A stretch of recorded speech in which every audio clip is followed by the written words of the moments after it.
friends and enemies. I'm Chan Sterling, and I'd like to welcome you to Dungeons and Deviants, The Fractured Star, presented by Cosplay Deviants. I am your Dungeon Master, and I'll be taking you on to a fantasy adventure alongside some of my favorite cosplay deviants. But before we get into that, I'd like to introduce them to each of you at home. So Lizzie, why don't you go ahead and kick us off? Hi, I'm Lizzie, and I aspire to be a shonen protagonist, and I'm obsessed with dogs, and that's pretty much all you need to know about me. Hi, I'm Harlee Syn. I am a certified dingbat, and I have no idea what the hell I'm doing. Hi, I'm Bunnie Jade. I'm a walking contradiction because I'm chill, but also full of anxiety. And I'm here to be buff and give you buffs. Hi, I'm Raen I'm basically the clumsy anime protagonist. Hi, I'm Sybil Starlight, and the RNG gods hate me, so I guess I'll just die. And once again, I'm Chan Sterling, your Dungeon Master for this adventure. I am also the voice of Cosplay Deviants and all about Host with the Most. So I'm excited to take each of you on this little adventure into this Dungeons & Dragons game. Now, this game is a little different than most Dungeons & Dragons games because we're not going to be starting in a fantasy world, so our character sheets may not be as appropriate for a little bit. Instead, I'm going to ask each of you to join me as we head to a convention. I'm sure each of you are familiar with conventions that we go to a lot. Comic book conventions, anime conventions, video game conventions.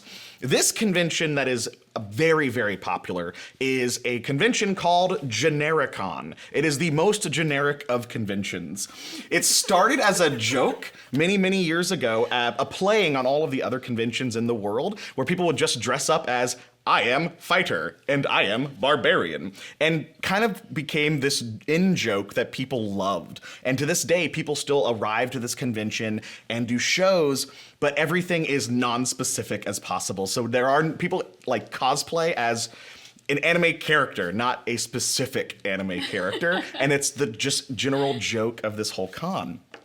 The Cosplay Deviants, as at many conventions around the country, have a booth and have been selling photographs and books and calendars at this awesome show where each of you, as yourselves, are currently working. One of the really interesting things about this specific convention is because it's so popular, you are only representing the AM crew of this specific show on a Friday morning. So you all are able to have the rest of the afternoon off to explore this giant convention space.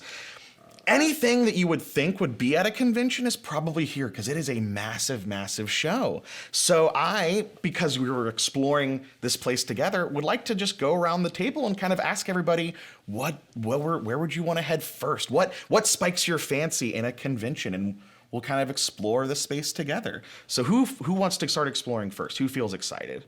I'll go. Let's go, Lizzie. Let's do it. All right, so I'm gonna find everything shiny. Everything shiny. Click clack dice, the jewelry stuff, hand beaded corsets.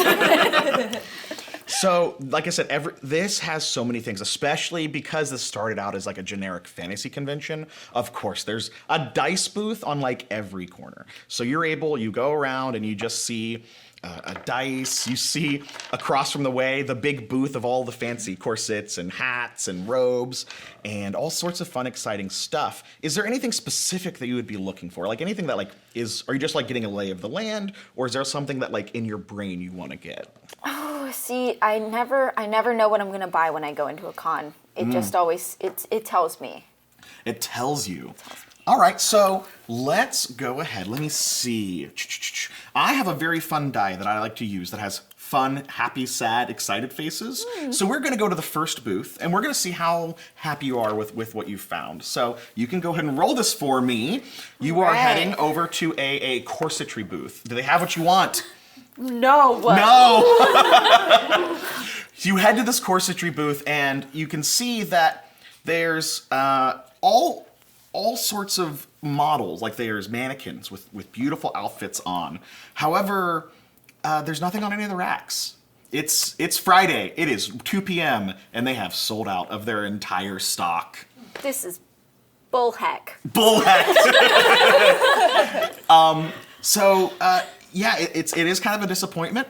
There is a person that you can see walking down the way who just has, like, bags and bags of stuff. Like, if you've ever seen, like, some of those, like, cartoons or puppet things where there's just, like, people, like, they have a big backpack and they've got a bunch of bags and they're just, like, making their way through the con. And there's just, like, corsets and dice and things stuffed in this bag and they're turning the corner. They may have cleared out a large portion of some of this area. That person is rude. Maybe they are. Maybe they are. Honestly. Those corsets were for me. We're gonna move on. Harlee, where do you want to go at this Genericon? Find me plushies. Plushies. So there is a very large booth. Interestingly enough, right across from your booth. You've been eyeing these plushies the whole day. Like, you're signing something, you look up, and there's just so many plushies. What do you? So there's probably like a large plushie that's like a tentacle, a plushie that's like a big round silly face that's just really cute, but it's like a weird disembodied head. And there's also like a bunch of like skulls and pumpkins. What kind of plushie is calling to you? Oh, you said skulls. A plushie skull would be fun. I like plushie skulls. All right.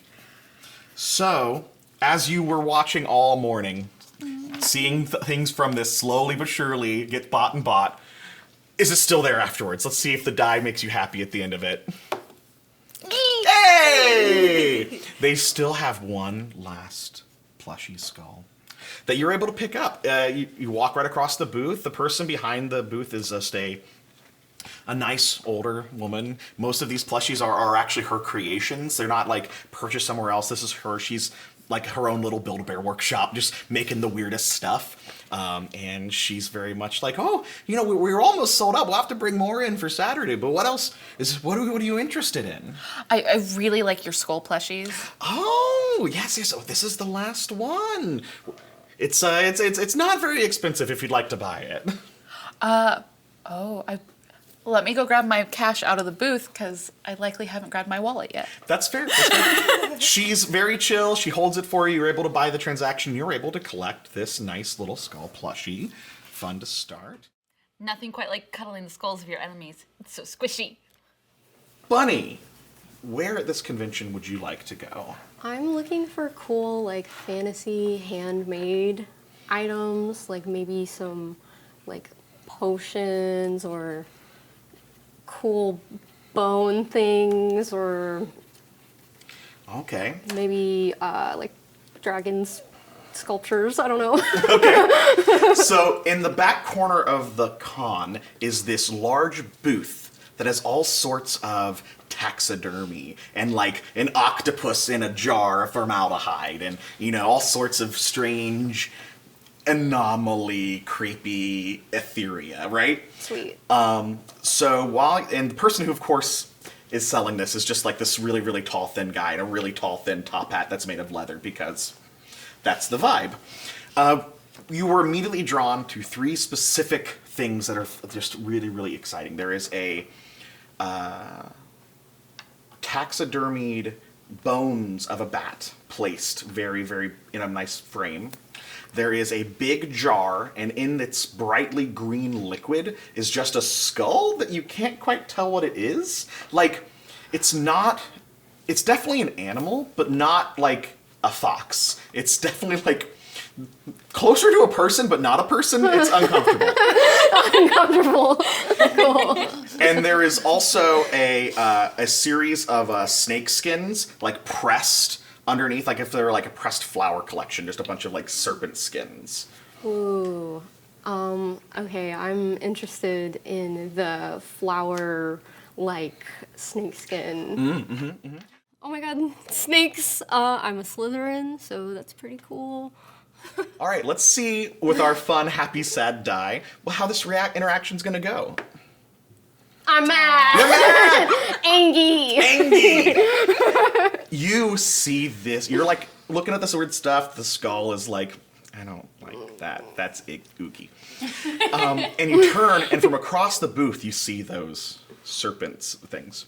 However, as you go to head over, a gentleman in the booth, another con-goer, takes it off the rack and is just like, this is what I want. This is so neat. This gentleman is medium height. He actually has a nice little outfit, very fantasy, again, generic. He has a floppy hat with a little feather in it. And he's just, this is so beautiful. I love snakes and tentacles, and this is just gonna go so good in my collection. And you see him head over towards the guy in the top hat about to purchase it. Well, he's really, really into it. I'm not gonna fight him over the snakes again. I'm just gonna be like, man, I guess I'll keep looking. The gentleman does look over, and he does spot that you were like, and then just that like, No. and he does step over and was like, oh, were you interested in this one as well? Because I don't need to buy it. If this is something you want, I don't have to have it. I am interested in it. But same. Do you want to flip a coin or something? That sounds fair. We can do Okay. that. Absolutely. We have a coin. So we'll go ahead and say, you can say heads or tails. Tails. Tails. The Kraken is heads. Tails. You can have it. Here we go. You, of course, can purchase. I'll just take the weird tentacle in the jar. You know, that might be better for you. Oh, yeah. Thank you so much. Of course. I'm Tim. Nice to meet you. Nice to meet you, Tim. Yeah, maybe we'll see you around the con. We both like the same creepy, weird stuff. Yeah. Yeah. I'll see you around Tentacle Tim.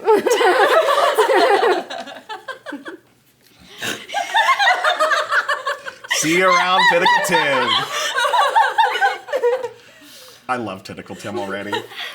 I'm putting a heart around that name. Rain, where do you want to go? Does it have to be a booth to buy things, or can it be like a LARP? Because Absolutely can be a LARP. I'm really interested in the big dungeon LARPs, and I've never managed to make one before, so I Yes. want to try. So, there is a giant live action dungeon here that you can go through, you can fight your way through, you can do puzzles and all this stuff, but there is a very long line. Like, you don't understand how there can be a line this long when the con closes in like 5 hours. It is just a massive, massive line. Sounds legit. Do you think, like, is this something that deters you? Are you like, I'm gonna stick this out? What's your idea on how to get through here? Well, I mean, I've wanted to do it forever, and I haven't managed to any of the other cons I've been to, so I think I'm gonna try to get into line. Like, maybe there's a group that's got an extra slot or something. If I can't make it in, I don't know, but I'm gonna try. Awesome. Well, the good news is right at the top there is a tall guy. He has this shirt that has the like 7 different birds on it, like these nice pretty birds on his nice blue shirt. Tall, and he is kind of looking around, kind of confused. Like he's got all these cards in front of him, but something's missing. And he's saying like, I really need a healer. Like we've got our tank, we've got our damage dealer, but we don't have a healer. Like I don't know what we're gonna do. Is what you hear this gentleman say. I'm gonna walk up and be like, hey, I overheard your problem. I usually run Druid, but Druid's got heals, or I can be a healer. I've never gotten to go, and I just really want to try. Oh, that's awesome. We druids can heal. Absolutely, druids can heal. He says, I'm Kevin. It's nice to meet you. Right. So yeah, I'm gonna tank. I love a sword and a shield. So if you can heal with us, we can go through this dungeon together. Yes, please. Cool. So you join his little party. You go in to the dungeon, and we're gonna use the happy sad die to see how well you succeed or fail in this dungeon. Well, the good news is that you finish the dungeon. Look, I'm the world's best accidental ass. Yeah, well, It's I mean, engaged. you help out, you heal, but it's one of those situations where, like, I'm pretty sure there was another room with an end boss, and we just kind of left. So maybe you'd have to go again to get the good ending. Oh no, I But- gotta go again. Oh no. But Kevin says, hey, we did a good job. Now that we know how to do it, like, maybe next time, like, we can just meet up again tomorrow. Yeah. All right. There's the accident. Sybil, where do you... There you go, just knock it off. Look, I'm just saying, it's my talent. I could win the award. Sybil, where are we going? Well, obviously, since yesterday I went and had my cosplay judged, I'm headed to the cosplay The contest. cosplay contest! Running because I'm sure that it's like I'm getting pretty close to like the deadline to get backstage. So then I have to ask, at Genericon, what is your costume? It is silence, the costume. Obviously a bard. A bard, okay. Can you describe, like, hat, what does the bard, the generic bard, look like to you? Oh, I got one of those floofy hats, like the big poofy hats that I can't think of what they're called, but they go like this. Like a strap here and then it poofs? Yeah, that, and it has a big feather in it. And I have my handmade lute. Oh. Or harp, or lute, one of those. Yeah. I don't know. Harps are big, lutes are little. Yeah, well, That's why it's L. yeah, it's a little one, yeah. And then I have my awesome belt around my waist. Everything I'm wearing is made in paisley. Well, of course I made it out of paisley jacquard. Duh. Oh, Yeah. I'm in. I love this. And okay. there's going to be tall boots that I obviously like painted paisleys on. You painted paisleys. Oh yeah, Painted paisleys. That's Yeah. fancy. yeah. I try So, to be fancy. so you are running towards this cosplay contest, and this is a convention. This is your first time at this convention, so getting around this really huge show is pretty difficult. So you do make it, but you are the last person in line, which can either be really, really good news or really, really bad news. So you get your opportunity to head up to the stage to be judged, and there are 3 judges. And so we are actually going to roll 3 happy sad dice to see how the judges feel about your costume. We have 1 sad, 1 angry, and 1... I mean, it's a bard, right? It is a bard. So, your costume is great. It just is... There are people who have been coming to the show for a very, very long time, and they kind of know the vibe a little bit more than you do. Oh, thank you. They kind of know the vibe just a little bit more than you do, so you can tell that there's just some interesting, like... Their colors are very specific and bland in a way that was deliberate, and your paisley is just a little too specific for Genericon, if you know what I mean. For sure. So while they thought all of the craftsmanship was good, it was just the theming that didn't quite land for them. So, you know, maybe next year, maybe next year. No paisley next year. No paisley next year, no. But the person who was like, actually, after the show comes up and is this nice older gentleman who's got he just wears lots of blue. He has glasses, and he just comes up and he's like, oh dear, oh my, like I just wanted to say your costume was great. I loved the paisley. It's so good. It's so good.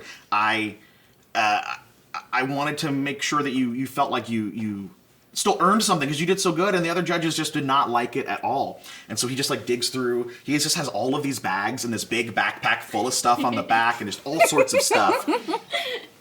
And he digs through the bags, and he does find a small box of dice. And he's like, here, I think you should have these. These are great. These are just so fancy. Those I got at the auction, and we had to fight like 10 different people for it, and it was a bidding war, and it was exciting. So if people see you with those dice, they might be jealous. So, but it's exciting. It's fun. They like. Thank you so much. Of course. My name's I love Michael. dice. It's nice to meet you. Michael. Nice Yeah. to meet you too, Michael. Yeah. Oh, one more thing. Do you want to see the dice that I got? I absolutely want to see the dice that you got. For the next several moments, he begins to show you all sorts of cool things that he has in his numerous bags. All these neat, interesting, like there's dice, there's corsets, there's movie props, there's all sorts of stuff hidden in these boxes in these bags that he regales you with for the next several moments. I'm happy to listen. Is this the person who drained out the corsets? It sure seems like it, based on your description. Just someone who was collecting a lot of cool items and just bought a lot of really cool stuff here at the con. Michael also does give you one thing that he wants you to have. He says, you know, know that you're not here alone. You're with the Deviants, and you're having fun. And I have this part of the auction that we got were these cards, and a bunch of people bought some of them, so they kind of got split up from this deck. But I know there were 5 of you this morning, so if you could give them to the others that were here this morning, I'd really like it if you could, if you don't mind. Oh, I don't mind at all. Thank you very much. We appreciate that. And thank you for like all the stories. Like, I love listening. Oh yeah, I always have a story. Always have a story. I'll go ahead and sing the tales of Michael. Yeah. Mr. Michael. Oh, I love it. I love it. Dr. Michael. Dr. Michael. Dr. Okay, Michael. Dr. Michael, not Mr. Michael. My apologies. Very important, Dr. Michael. So you receive 5 cards. There is, they are these like ornate tarot-sized cards with just beautiful characters embossed on them. No words, but very, very fantasy. There's one that is like an elf with a blade. There's an elf in the woods. There's this orc covered in fire. There's a dwarf with a pair of big axes. There's this fawn character with a bow shooting into the sky. Just very, very cool cards. And that's kind of everyone. The con slowly comes to a close for Friday. The con's like the floor shuts down and then it goes into like nighttime stuff. But you're the AM crew, so you can't stay out too late partying. So most likely you would head back to your room to recap the day's adventures. So I will like to set it back to the room as you all are staying in the AM room and kind of leave it to you to discuss each other what your fun excitement you found out in the con today. With each other. So, what did you guys do? So I'm like sitting on the bed with this like plushy skull, and I'm like, I got this, and I just throw it at you, Raen. Oh my god, I love it! Oh, plushies. I reach over and squish it. Is squishable squishy? Or? Squishable, soft. All right, I'm gonna hand this off before I get obsessed. The squish. It's the squish. Throw it back to you. And then I just hug it and sit on the bed. All right, guys, check this out. All right. What do you think? What? I'm in love. So jealous. It's so pretty. I didn't get anything. Aww. Yeah, big sad. What did you go looking for? I wanted like a really nice corset, but all of the ones they had were like the mannequin models, which are outrageously expensive sometimes. And I was like, I just want a simple one, but they were like all gone. So I don't know, maybe there's going to be another booth or I'll just buy something else. Maybe they'll restock tomorrow. Maybe. Yeah, tomorrow's #1 mission is get you a corset. Yeah. I went on an adventure. I finally got to do one of the LARPs. There was a random group towards the front that had a need of heals, and I was like, I can heals. It was cool. I would love to do it again because it turns out we missed a boss, but it was so fun. Did you guys get like the sandbags for the fireballs? Were you like, no? Yes. It was cool. I mean, I didn't because I was a healer, Yeah. but it was fun to watch. What about you? I'm walking in late. The cosplay contest went pretty late into the evening, and I walk in and I just take my hat off and I throw it on the ground and I say Paisley was a poor choice. Paisley was a poor choice. But I got some pretty cool dice I'm really excited about. And, I have cards. You said you didn't get anything. I'll let you pick first. We'll just go around in a circle. Ooh, this fawn looks pretty. Ew. And I'll take the last one. You got an elf too. All right. Well, that kind of, get ready for the evening. It's going to have a bright early morning. It's a convention time, so we got to get to work. So you all go to bed nice and early. You all have very strange dreams that night. Just like they're abstract. There's like smells you've never smelled before. There's colors that seem more vibrant than they should be. Just this adventurous dream expands before each of you. Like you're traveling very, very far. It's one of those like, you know how sometimes you dream and then you just close your eyes and wake back up and you're like, oh my God, how did I time travel? This is almost like the opposite of this. This is a dream that just feels like it takes a lifetime. Like you are a different person growing up. You're like in school. Like it just feels like it's this expansive, incredibly long dream. But it's almost like you're a different person in this moment. Like it's not the experiences you experience. These are experiences of some sort of fantasy game or a fantasy show you may have watched in the past. But it's very intricate and you're very aware of what's happening, but it's just something new and different. And what ends up happening is there's no alarm that wakes you up. We are at conventions. We understand that we stay up too late. We understand that you need 1 or 2 or 7 alarms to get you up in the morning. 5. This is a solid 5. Guilty. I'm so called out. I don't know what you're talking about. I am a master of the snooze button. It takes like 20 jillion to wake me up. But for this morning, there are birds chirping. And there's a beam of light that seems to be creaking into everyone's kind of field of vision. And as you slowly awake, you realize you're not in a bed. You are sprawled out in the middle of a field, in a green, beautiful grass field. And as you slowly take stock of yourselves, you may realize that you are not quite as you were as you wake up, sprawled in the middle of this field. I will let each of you in turn slowly describe what you experience as you wake up. We started with Lizzie the last time, so we're going to start with Sybil this time.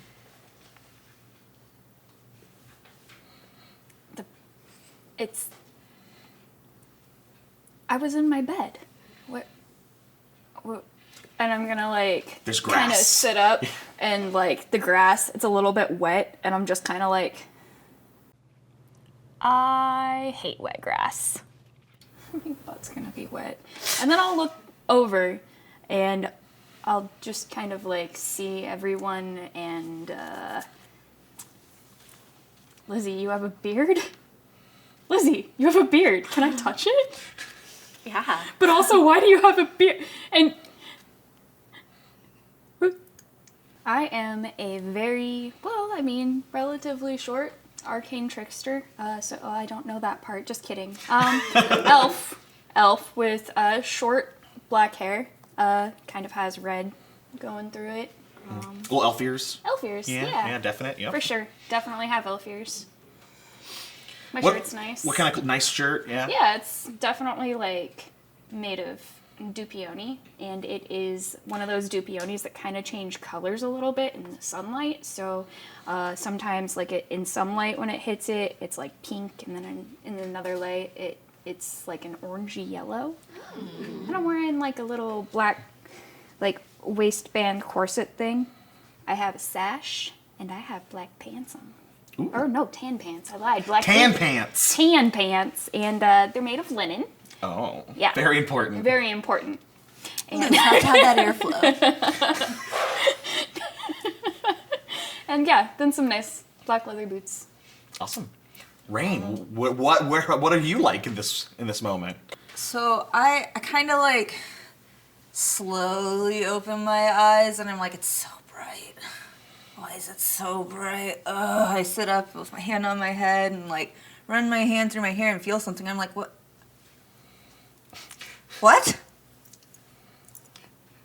I look around and like I turn to this side and there's a giant orc and I'm like, whoa, hold it. Something right. Something right.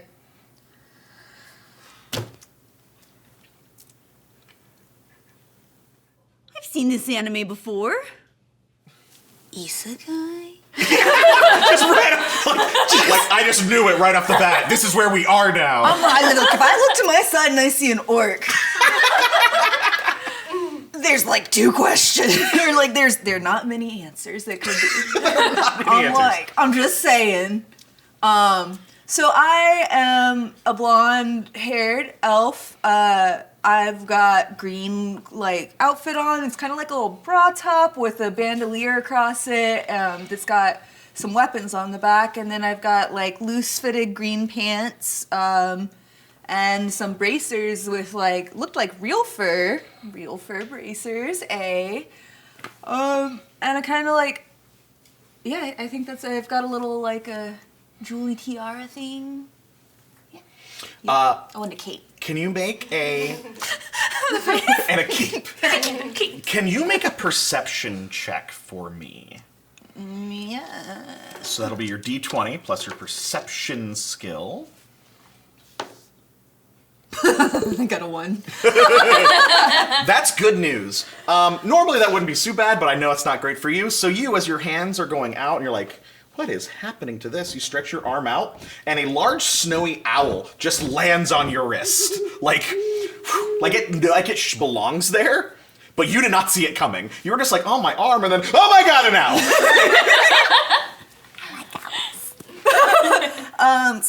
Whoops. I look at the owl, and I'm just like, I love you. It like scoots up next to you and like nuzzles up onto you. Like it seems to know you very fondly. I kind of squee a little bit, and then I'm like, I come now. Bunnie, what do you experience as you wake up? I wake up feeling the grass. That's weird. Run my hands through my hair. That's weird. Must have gotten a little crazy last night because half of my head is now shaved. I look at my hands. My skin is green. Wild photo shoot. Yeah, I must have changed cosplays late last night. Touch my face. I have jutting teethies. Sharp teeth. I have teethies now, so...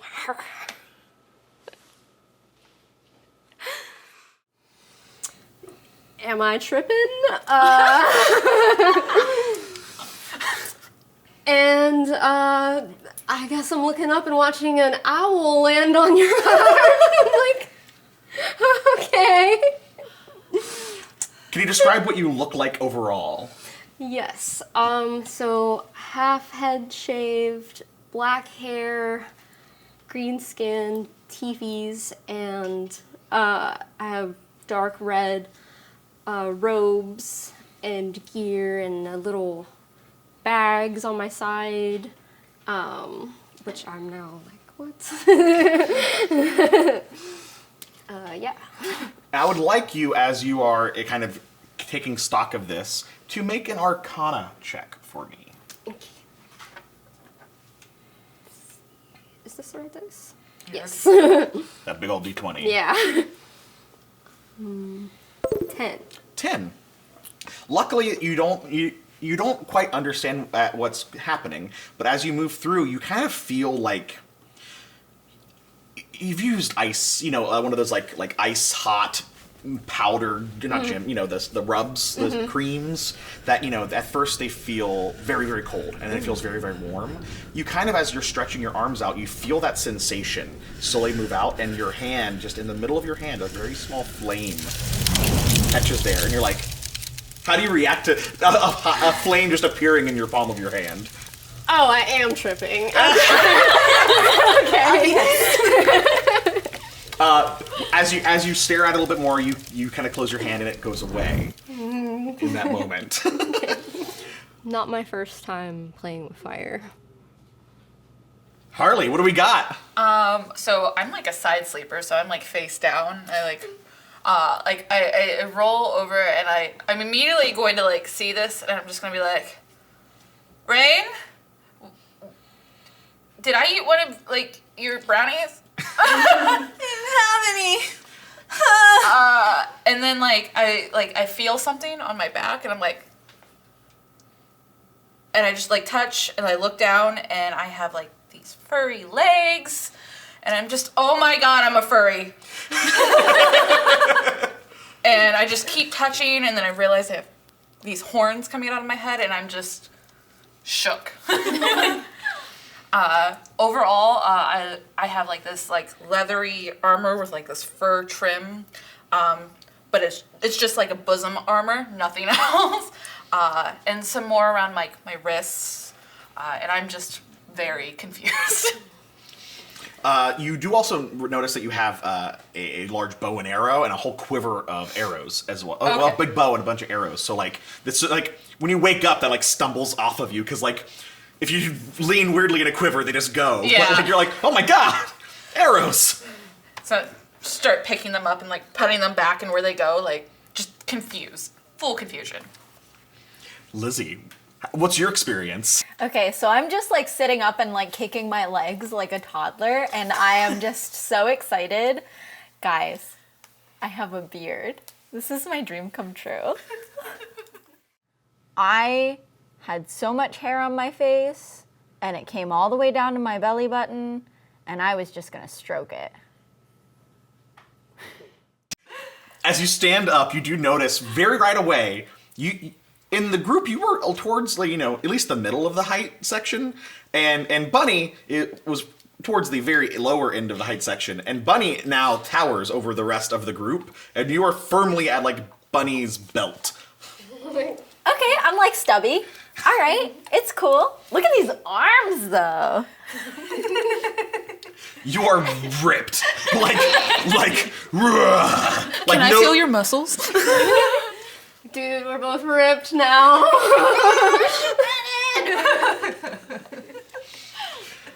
So, can you describe anything else about what you find on your body, description-wise, like clothing? My beard is ridiculously long. I noticed that I've got like almost like a Valkyrie-esque like armor corset top that goes down into like an armored skirt almost with a little thing in the front, and it's got a pretty cool little gem with some nice little like gold around it. So, comfy boots, good for kicking. Love a comfy boot. Love a comfy boot. All right, so as you are all kind of taking stock of where you are, what's happened to you, that dream that you had, it's almost like you're starting to understand glimpses, shadows of a life that you didn't live, but things that make sense to you. As you made this fire come out, this is the first time Bunnie has done this, but it's also not. You also have a familiarity to this that is slowly coming to you about like how this works. This owl that you have just now met, this owl has a familiarity to you that is coming from you, but it's as if from a dream that you can't quite remember. So there is like awareness, almost subconscious awareness of some of the things that are going on with you. This bow and arrow, you pull it out and immediately knock it. Like you're like, oh, have you ever held a bow and arrow before? Have you ever shot one? Not a proper one, no. And so you're like, oh, and you like legless it in, legless it out, like, oh, how do I know? I pick up my great axe and just start like swinging it like I'm like a baton twirler or something. I'm like, guys, look what I can do. No one sees Sybil. Sybil has just disappeared. And then, like, just pops out of a bush. Just completely, like... Hi. As you're all having this moment, can I get perception checks? Actually, passive perception from the table. So what that means is add 10 plus whatever your perception status. You don't have to roll. This is what's called passive perception. Because you're focusing on yourselves, you may or may not be aware of some things that are creeping up around you. 10 plus our perception? 10 plus your perception. 16. 13. 13. 11. 11. So, Raen, you are very observant, as everyone else. I know, right? The subconscious is helping you quite a bit. Are we sure? Unfortunately. Oh no. If we want to go ahead and stand all of your figures up in kind of the pattern that you think you'd be at. So we definitely have Sybil touching Lizzie's beard, I was feeling I'm Lizzie's over muscles. Here wait, Yeah. I was by your. Oh, yeah. I'm flexing. Bunnie's just... I'm over there like I walked up to Harlee and was like, "Isekai, you mean Asakai," and started playing with her tail. Tail? Just start looking around, like, trying to see my own tail. Circles like a dog chasing its tail. It's wagging. As you're doing this, you're like, you know, tail, fluffy butt, you know.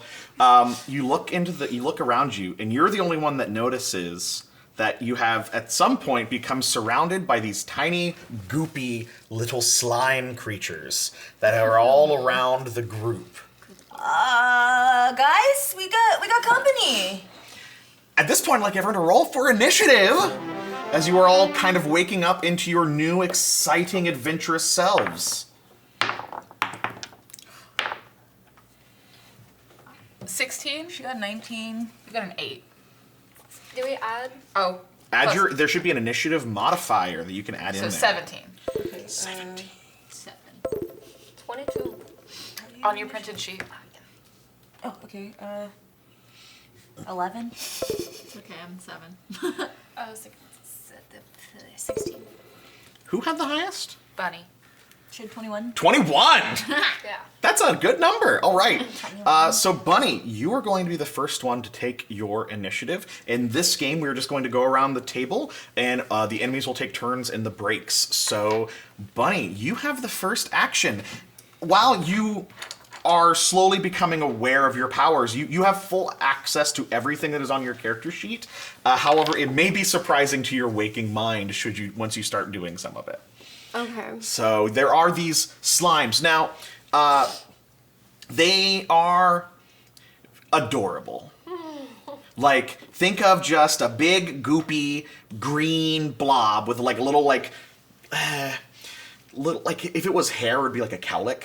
But it's definitely like gloopy slime parts. And they've got big, adorable eyes.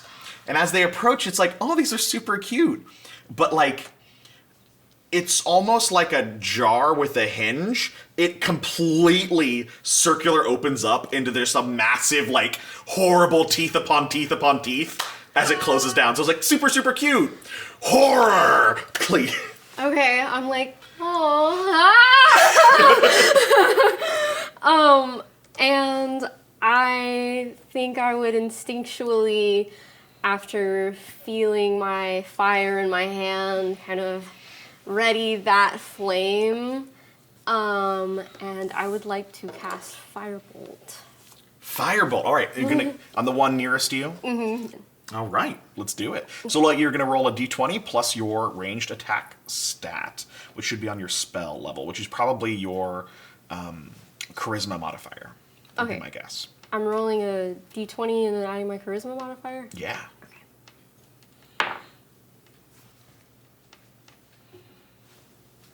10. 10. 10 will hit the slime with your firebolt. How much damage does it do? Hold on. I forgot which one's the d10. I can't count. Mood. It's like a pure, like a, yeah. It's this one. Okay. Yeah. Okay. Sorry. Math. Math rocks. Yeah. That is in 8. 8 damage. All right, so as you cast this fireball at this slime, it does open its mouth as if it's like instinctually eating things. Opens its mouth and the fireball goes straight into its mouth and it chomps down. And then kind of like, you can tell like its eyes get really big and it like burps and like smoke comes out. And it kind of withers and gets very, very small. Like it's not burned out, but it has definitely like a large portion of its slime essence like evaporates from the fire within, and it's obviously taken some damage from that. Cool. Rain, what you got? 1 second, just writing down slime so I can have damage counters. You said 8? 8 was what Is she what the did. damage was? I'm gonna name that one slime 1 since he attacked it. So I'm gonna go ahead and use Guiding Bolt on the same slime she attacked. Smart call. So that'll be a d20 plus your wisdom. 5 plus. 5 plus 4. 9? 9. You do shoot your guiding bolt at it, and it just like, while it's little and tiny, it has definitely like dodged out of the way because it's just so much smaller than it once was. Fair. Alright, that's it. Sybil, what do you have? How close are they? They are close enough that they are going to be upon you when they move. When they have the opportunity to get to you, they are on you, but they are not currently in hand-to-hand combat. You would have to approach them if you wanted to tangle with a slime. Okay. I would like to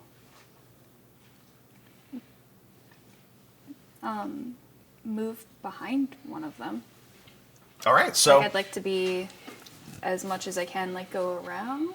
sure. That way I don't upset So them. you're here. There are some other ones that are approaching some of your friends. So if you wanted to try to say dash, you could dash past this one. There's one over here. So these ones are focusing on Bunnie right now, just because Bunnie seems to be the one that's the most dangerous to them and very hot and flamey. I'm gonna go to the one that's behind me. All right.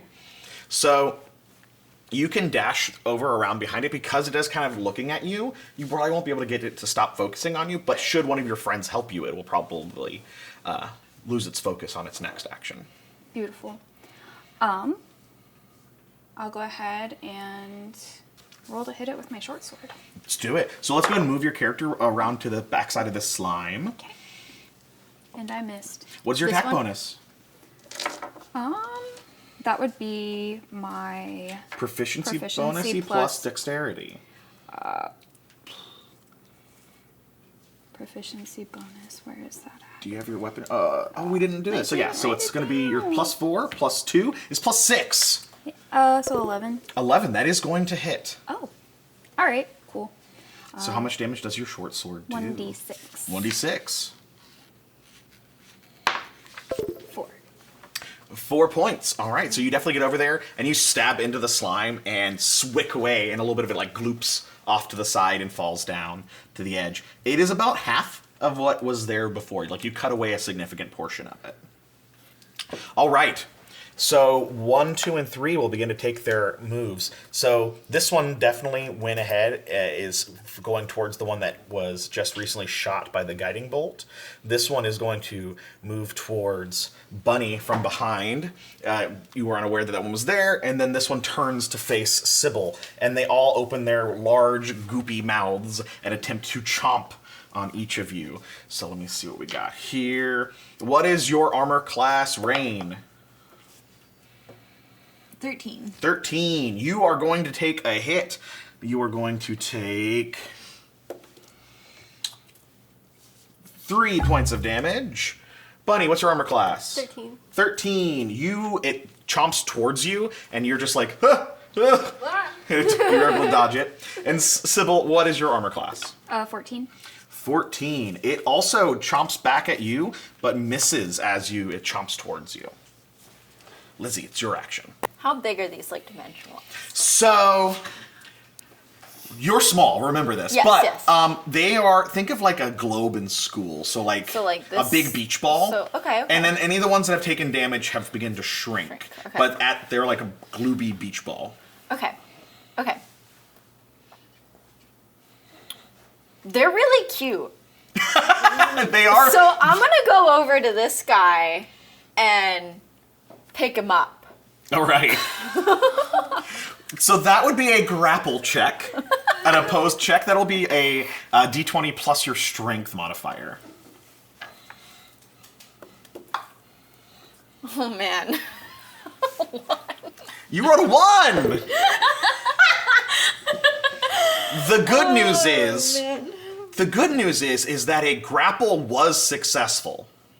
The bad news is that it wasn't your grapple that was successful. You do walk right up to this glooby beach ball, and you pick it up in the air as if it's super, super cute, and it just chomps down around your neck. Can I react to this? What do you want to do? As it's it comes down and bites around your neck. You haven't taken any hasn't really hurt, but it is just on your head and nomming around your armor, around your neck. Your head is inside of this beach ball. I'm gonna rip it in half. Or trying to rip. We can attempt to oppose to the rip grapple on your next turn. Okay. Because you've approached it, you've picked it up, This is my- and that you was have my action. suffered a consequence of attempting to hug a monster. You found out. I'll die trying to pet something. You found out. Yeah. All right, Harlee, you've got some slimes attacking most of your friends. One of your friends' head has become a slime. What have you got? So mentally, I was just like, maybe they're not bad or attacking them wrong, but then I see this and I'm just like, damn it, Lizzie. So I grab my bow and I see that like Sybil is on her own over there, and I'm going to attempt a ranged attack on that slime right there. Let's do it. Let's roll some dice, shoot some bows. So I get +2 bonus attack with a ranged weapon plus everything else. Oh, that's a 6, 7, 8. Plus your dexterity, plus your, it should be proficiency plus dexterity. 9?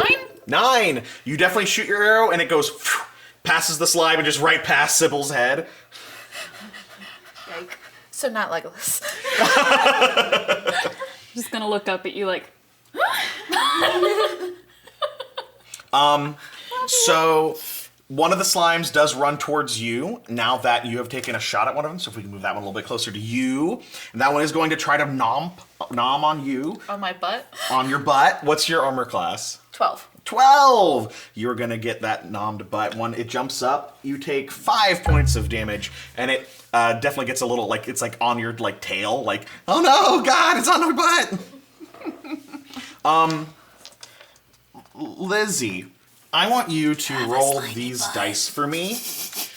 Because there is something on your head, and you're kind of tumbling around confusedly, slime on my head, we don't want to call me find a out slime. what direction you stumble with this slime on your head. So roll those for me.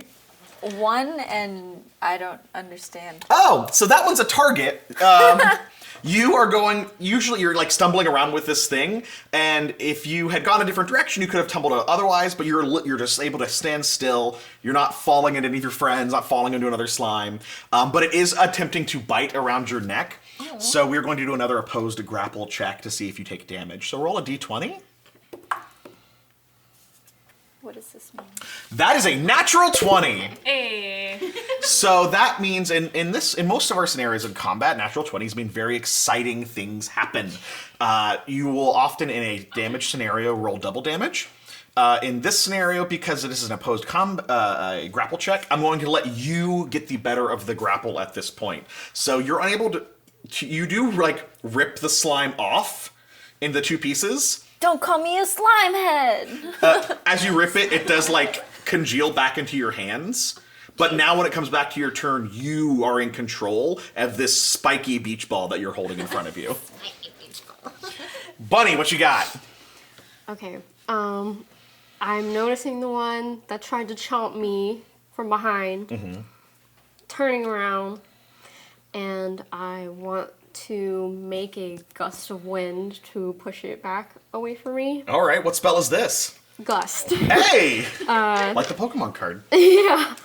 So it says, 1 medium or smaller creature must succeed on a strength saving throw or be pushed up to 5 feet away from you. All right, how far away does it get pushed? 5 feet. 5 feet? That's enough. It is no longer in combat with you, and it is pushed back a bit from you. So yeah.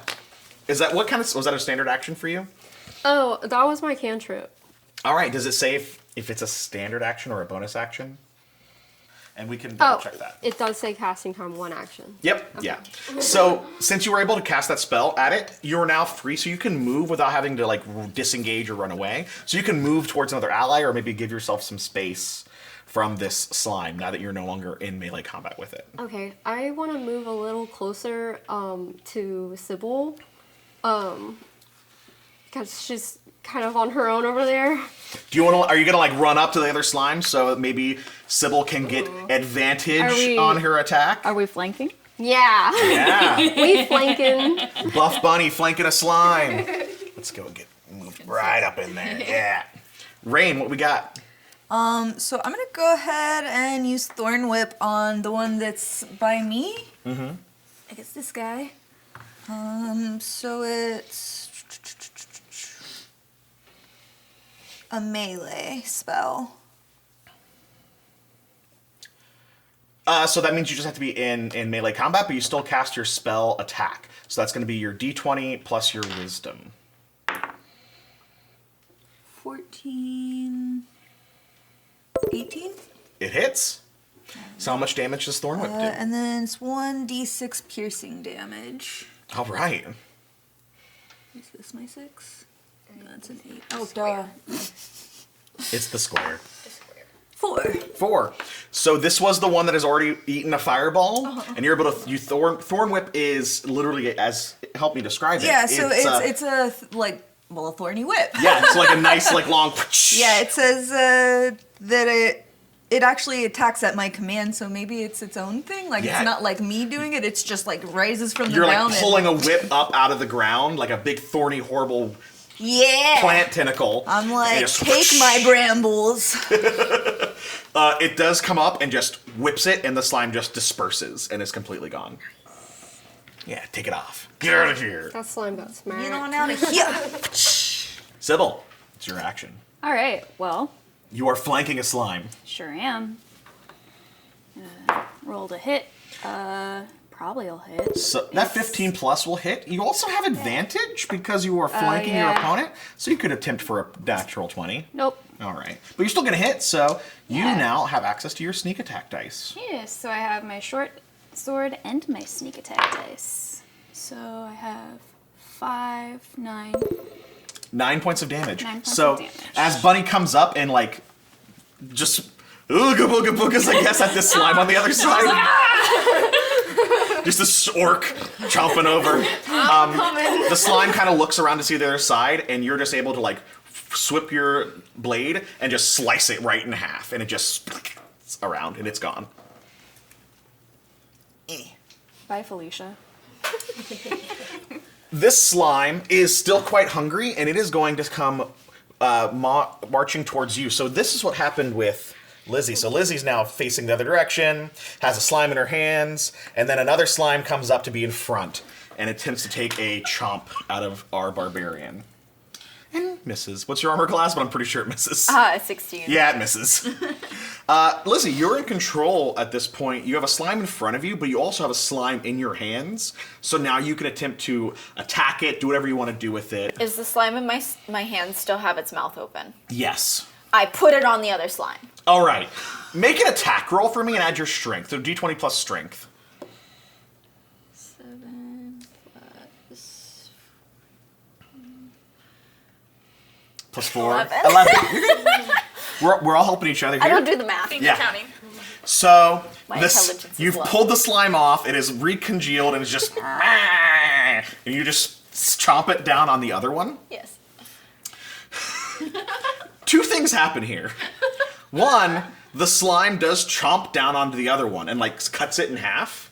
But because they are slimes, they kind of bloop together into Now I a have a bigger slime. bigger slime that is now about the same size as you. So instead of being just a regular beach ball, it's like a real big beach ball. I will let you have another action now that you have realized that something has happened in front of you. All right. I leap onto it to squish it. You're going to leap onto the beach ball. To pop it! You have an axe. You do have an axe. That you were just twirling, but okay. Let's do this, baby. 18. 18 plus strength. Plus strength is 4.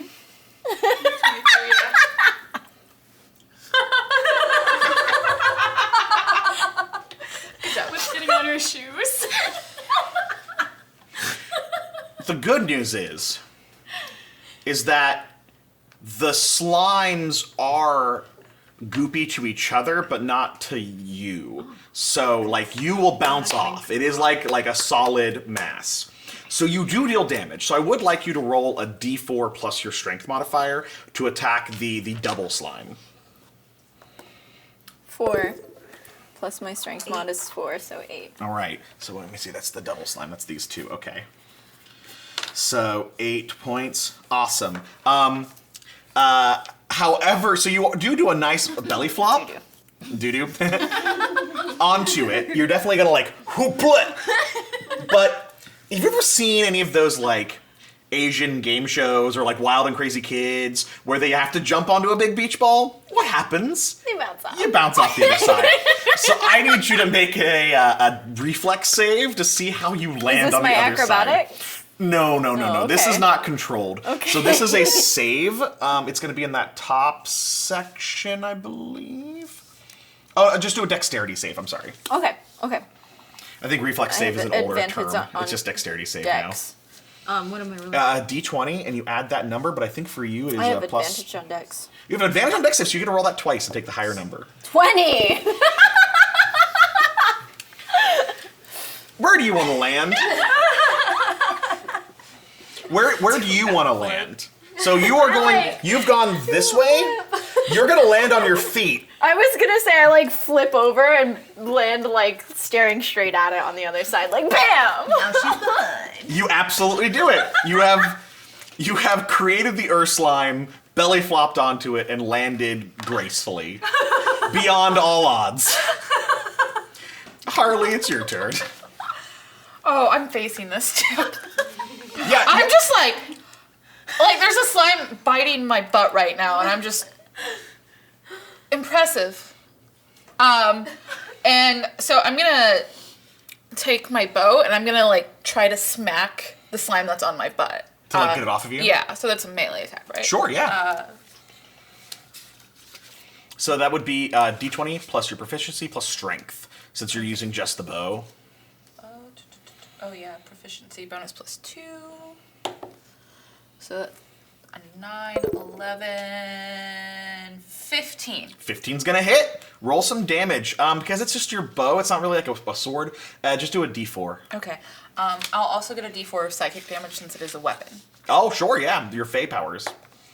So a 1 for the actual damage. Okay. And then the psychic damage is a 3.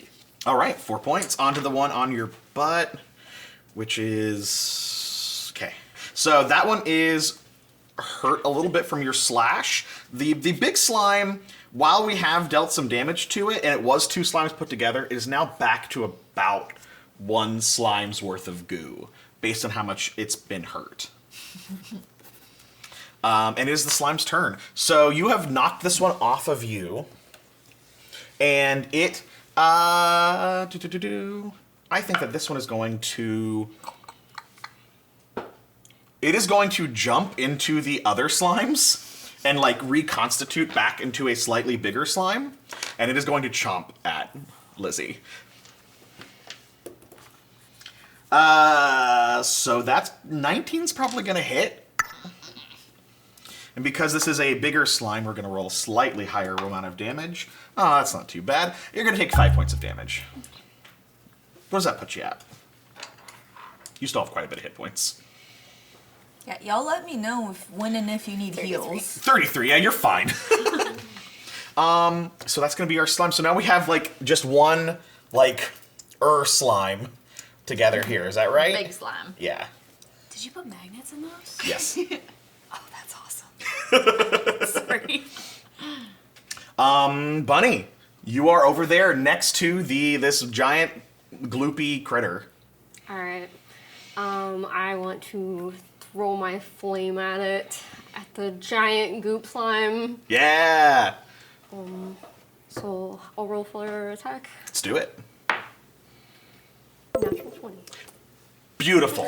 So you're going to roll double damage as you attack the slime. So your normal damage is a d6 plus something? It's a 1d10. 1d10, so you roll 2d10. Okay. It was the pointy. Yeah. Yes. I think that is a 4 and a 7. 11 points. So as you go ahead and make your big fireball, you notice that the slimes are trying to chomp still over at Lizzie, and this time instead of it trying to eat the fireball, you're able to catch it right when it's not expecting it and blast into part of it, and a ton of the slime burns away into mist, and now there's less than half of what one slime would have been left. Raen, it's your action. I think I'm gonna go ahead and do Thorn Whip again. Not a bad call. It worked the last time. What do I roll again. So it's going to be your attack, yep. Well, that didn't... 17? That's going to hit. Okay. And then it's 1d6 for my square. 4 plus... What was it? No, it's just 1d6, so 4. 4. All right. Your thorn whip slashes it around, and it is really down to just one small amount of slime. It is quite cute at this point, but it's still very fanged and angry. Sybil, there's one slime left. There's one slime left. All right. Well, I'm gonna... I guess I don't really need to dash. You're fast. Probably. You could get there. Okay, I probably don't need to dash. I could probably just get there. And your friend Lizzie is on the other side of this, what was Yeah. once the mega slime. That's kind of what I was I can keep thinking. it towards you. Yeah, I'll go ahead and use my move action to do that. And I see this dice better. Probably gonna miss. But you got advantage because now you have yeah, a friend. That's right. 8 plus 6 is 14. That's gonna hit. Beautiful. Is it dead? There's 10. Yeah, that's gonna take it out. You were able to just go right up. It's all facing Lizzie. It's so not focused on you that you have complete control of this slice. You just kind of walk right up. It's a small little ball. You kind of almost like flip the short sword backwards and then like golf tee it up, and it just splatters up into the wind. Gross.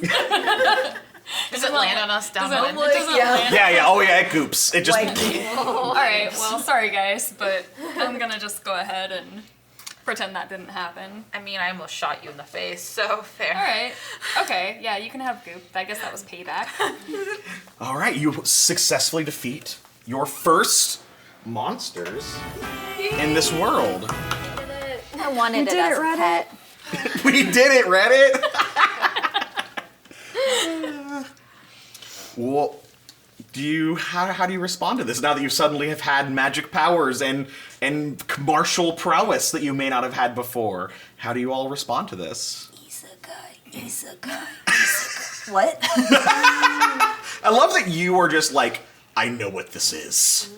I'm in the Matrix now. It is my genre. It is literally what I watch pretty much consistently when I watch anime. It is like, if it happened, I don't know that I would come back if I had the option. In fact, I probably wouldn't, because magic over guns any day. Fair enough. But what about magic guns? Magic over guns any day. But magic guns. No.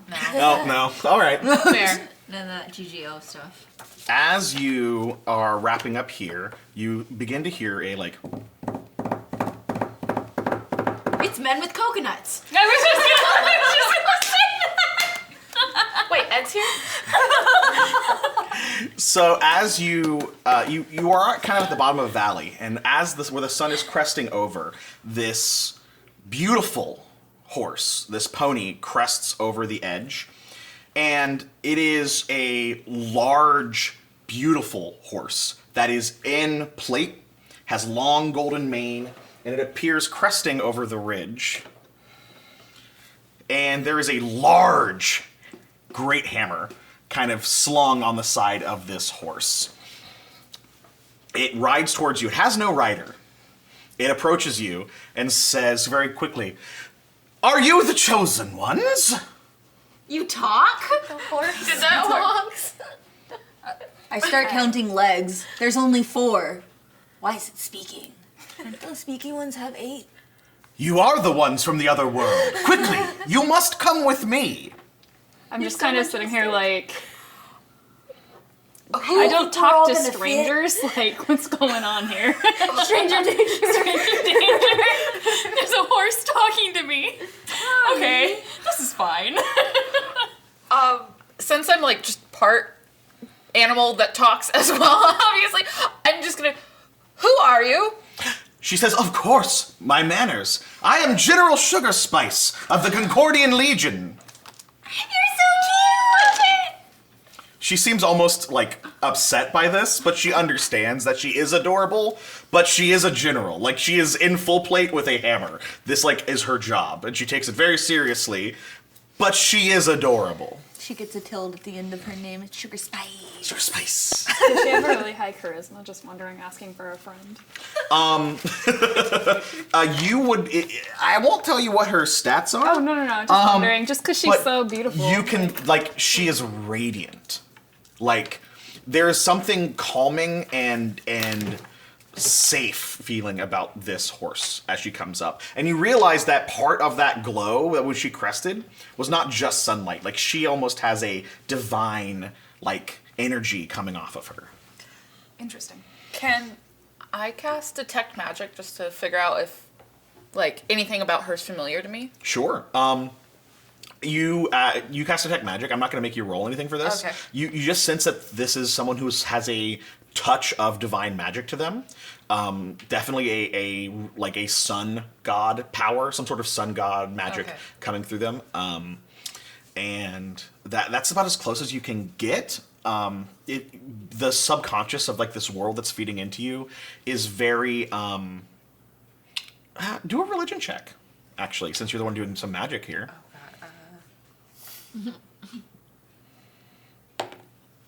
20. Not natural, but 20. Yeah, perfect. And you're just like, a memory comes to you that there is a group of paladins that worship the sun. And all of the iconography on Sugar Spice's armor matches 100%. The colors, the symbols, everything about her is everything that should be correct to be a paladin of this order. And they are typically very noble, honest character, soldiers that help defend the realm. What is this realm? You can't quite remember yet, but you do know that something in your shared new memory tells you this is someone that, like, works to protect the nation. Okay. I'm just gonna... What are we needed for? That is a bit more than I can explain myself, but you are needed at the Castle Concordia. If you would please come with me, it is about half a day's journey, but I would love to take you there. Look, guys, I have a beard. You got a tail. Bunny's like 10 feet tall. Let's follow the talking horse. The gremlin motion. Really sells it. All right. Why not? Let's go, General Let's Sugar do it, Spice. Giddy up. Is that insensitive? We don't say that here. No. She leads you. It is a bit of a hike. You notice that this is like a fairly lush, open, like, plains area. It's a pretty land. As you do, like I said, it's going to take a couple hours to get to where Sugar Spice is leading you. You can kind of tell that there are different parts of this land that you can see from here, as if you're kind of like in a valley that is surrounded by a large mountainside to one area, a lush forest to another, and kind of like a swampy area that leads into like a gross, marshy hills to another side. As you slowly make your journey, you are approaching a very large castle that sits seemingly in the middle of all of these other terrestrial features. So what do we call this town? Oh, well, the nation is Concordia, and this would be the Castle Concordia. This is the seat that is the center of the nation. However, many foul things have been happening of late, which is why you have been brought here. I will, of course, let King Luke describe more once we get to his chambers, but he knows quite a bit more than I can and say at this point. From just, like, out of character, can you describe the castle, please? Of course. So, the castle itself is very, very large, and it is ceremoniously large. Like, there are banners, there are parapets, there are flags. It is a very, very large symbol of power. Mm-hmm. Can you give me I want to check from you, because you're wanting to know more about this castle. I want you to roll either Arcana or History. Your choice. History. Definitely. Oh, actually, it doesn't matter. They're both the same. Well, we'll go with history. That'll be 20. Perfect. Again, this is something that you're noticing that maybe is slowly, you can't quite tell if it's from your real life or from your new fantasy mind that's coming through. This is a castle that is very, very old and obviously is no longer quite as attended as it maybe once was. So there are banners, but they're maybe a little frayed. There are flags that have not been cleaned and reset. There's moss growing where maybe it wouldn't have grown if this was a upkept castle. So it is very much a symbol, but it seems like maybe the symbol is faded as you're approaching. And then, since I rolled history, would I know the king's name? Yes, you do definitely know, like, King Luke sounds correct. Okay, King Luke. I'll be honest, with a 20, you do know that King Luke is essentially a figurehead king. At some point, this line of kings was in control, but now there are different fiefdoms underneath the king, and this is kind of a symbolic leader, but still a leader that people should respect in the grand scheme of things. Okay, I'm having flashbacks to those cards right now. Like, just wondering when Dr. Michael's gonna appear, because, like, Dr. Michael, Chosen Ones, Dr. Michael hands cards. It just kind of feels like a... Sus. Little sus, yeah. Just like, is he a wizard? Be a wizard. Why are we chosen? You're a wizard, Sybil. I was not part of the choosing, but all will be revealed when we arrive. As you go through, Sugar Spice takes you across the as they see you arrive, they drop the drawbridge. You're able to come through. This is a town that is sad, to be honest. Like, everything here used to be really, really great. It's not necessarily like Rohan at the beginning of the Two Towers. It's not that bad. It's not like destitute, but it had greatness in the past. It's just a little dilapidated. It is. Like maybe there's not as much, like, fortune here. Maybe there's just not as much... There aren't many people coming here, it seems like. Like, the people here don't get out much, and the people here, like, they get trade, but maybe not as much as they used to. So it just seems like, I don't know, like a town whose factory closed is kind of the vibe you're getting. You know what I mean? That's sad. But you're brought into the throne room. And in the throne room, it is again, it all matches up. Everything here is very, very nice. It's just like people aren't cleaning as much as they should. There's cobwebs. It is just a little, dingy.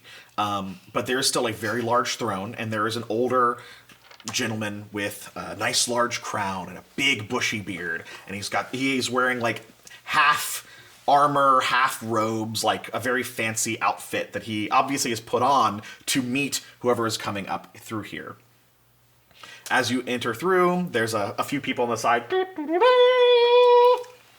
And Sugar Spice announces, King Luke of Concordia, I present to you the 5 chosen ones I found in the field. I found in the field. I'm just gonna kind of look around, just like... I like stifle a giggle. I'm just like sitting here going,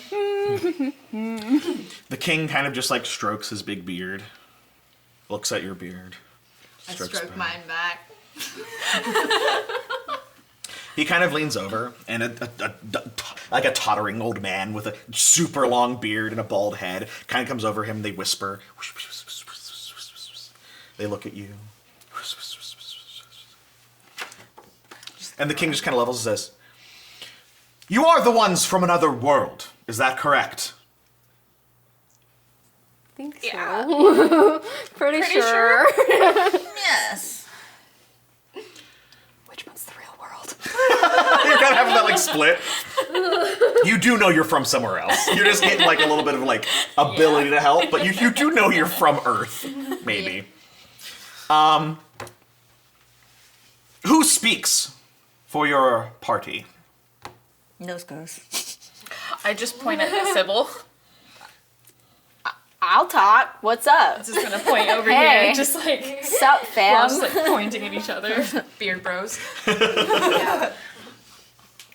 He stands up from his throne and kind of like steps down and comes out and extends his hand. Thank you for coming. Yeah.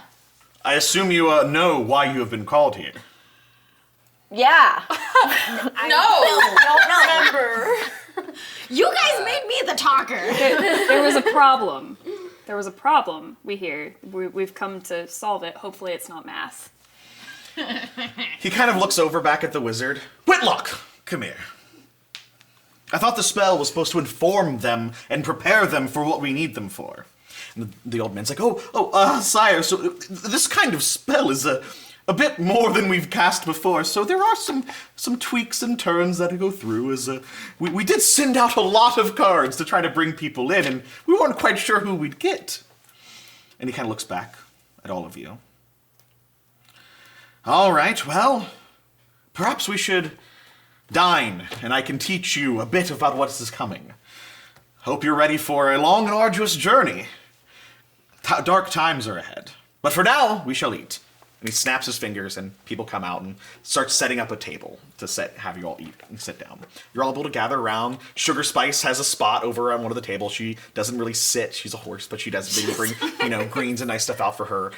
The king sits, Whitlock, the wizard, sits next to him, but there doesn't seem to be anybody else that shows up. There are a bunch of empty seats, as if maybe more people should have been here.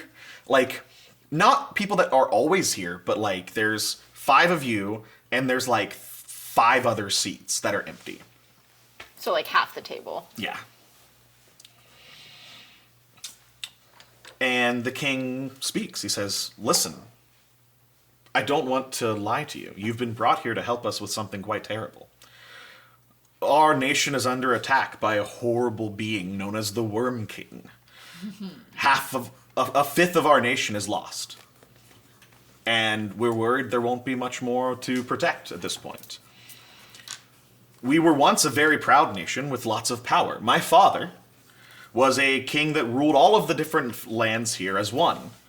But in order to help secure peace and control the area, he divided his power amongst 5 counties. But now these counties no longer agree, can no longer speak, and no longer work together. And in that splintered nature, the Worm King grew, and the Worm King devoured. And so we are at an impasse. We either seek help from an outside source, or we become devoured from within. Can I ask a question, Your Highness? Of course. So when you say Worm King, do you mean like the dragons with no arms? Or do you mean like a worm? That is a fair question. Worm and worm. It's very tricky. All I can say is that all that remains of one of the 5 nations is a writhing mass of tentacles and skin and horrible upturned earth and filth and maggots. It's not good. Not good worms. No. Not good tentacles. Not tentacles. Not the good The kind. one that can... Okay. All right. It's not a cool dragon. Just gonna kind of look away and go, Tentacle Tim. Our chief sorcerer, Whitlock, and chief librarian has sent out essentially a beacon to other worlds asking for help in the form of cards. We'd hoped that these cards would find their way in the hands of heroes and bring them to this world and help us. Which apparently wound up in the hands of you. I hope that you are heroes. That's a lot of pressure. Take another bite and do a happy food wiggle. I'm poking at my food like anxiety cannot eat because this is a lot. I'm just like... Is anyone trained in our religion or history? Anyone have it trained? How do you know if it's trained? It would have a plus. Like a circle, the little circle would be filled in. Yeah, it would have a P. In history and what? P or Religion. an E, right? No. Good, great. Nobody knows anything. The wizard kind of like stutters around and says, yes, there's something that must be collected, must be done. When the king's father, when he divided the country, in order to help secure the peace, there was a magical star, the Star of Concordia. and it helped bind the country, helped save the country. In order to help buy the peace amongst the 5 counties, that star was broken into 5 pieces. We believe that the only way to defeat the Worm King is to reunite the star and use its power that protected the country for many, many, many years. However, each leader of the different counties has been very hesitant to assist and come back together. We are hoping that these champions might be able to broker a peace and convey the need of bringing the star back together. And that is the quest we would like to send you on. I just want to know, like, first off, how long is that kind of thing gonna take? Second, like, is that gonna help us get back home? Because, like, somebody's gotta feed my dogs. The wizard, as far as we know, our knowledge being what it is that time functions differently between worlds. And we believe that once we have the star put back together, we can harness its power to send you home, and it'll be just like you woke up from a dream. We think. What if we want to stay? That can be arranged, possibly afterwards, of course, provided you survive. I have a question. You said one of the counties is depleted? Like, there's nothing left. How would we find that one's piece? Solemnly, the king looks to the wizard and says, luckily that piece was reclaimed. It is currently being held in the wizard's tower at the edge of the county. I want to say, don't worry, your pretty little beard. I think you'll find that we can be very convincing. Oh, yes. I'm gonna need that's persuasion. I want you to make sure that you comfort him with some persuasion. I'm trying to comfort Can I do him. an assist? You can assist, yes. So you need to roll over a 10. Nope. That's not a d20. 17. Yeah. So I roll picked again. up the right one. Totally picked up the right one. I do that a lot. She got 21. I got 21. 19. Perfect. The king actually says, that is actually quite comforting to hear. Seeing new faces for the first time in many, many moons here in the castle actually does brighten these halls. So for tonight, let us feast. And in the morning, we shall set you on your pace. Set you down. The first place we would like to head is, of course, the wizard's tower. To be able to secure that first star piece, Whitlock will accompany you, and we will be able to begin our quest to rebuild the fractured star.